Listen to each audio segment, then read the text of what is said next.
वर्षा को नहीं आसला एक बड़ खबर।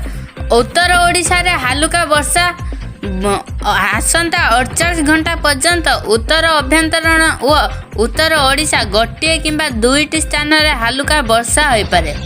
शुक्रवार सकाळ सुधा सुंदरगढ़, झारसुगुड़ा, केन्दुझर, मयूरभंज एवं परवर्ती 24 घंटा जाजपुर, बालेश्वर, भद्रक, केन्द्रापड़ा, ढेंकानाल, मयूरभंज और केन्दुझर जिले में वर्षा संभावना रही।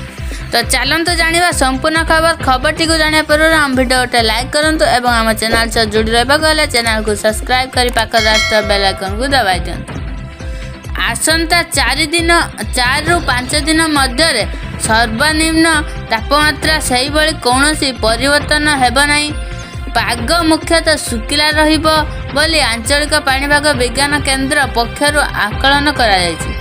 गत 24 घंटा मध्य चांदीबाली और अनुगुल रे घन कुहुड़ी हेबार दृश्यमान दूरता 50 ରୁ 200 मीटर मध्य रही। जेतेबेले कि बारिपदा, केन्द्रापड़ा और पाटना रे मध्यम धरणर कुहुड़ी पड़िबार दृश्यमान दूरता 200 ରୁ 1000 मीटर रही। गत 24 घंटा मध्य राज्यर समस्त सहरर सर्वनिम्न तापमात्रा 10 डिग्री ऊपर को चली जाइछि। सिमिलीगुड़ा रे राज्यर सर्वनिम्न तापमात्रा 10.3 डिग्री रेकर्ड होइथिबा बेले जी उदयगिरी व कोरापुट रे 10.5, फुलबाणी रे 11.5 एवं रिंगीबाड़ी रे 11.5 रही।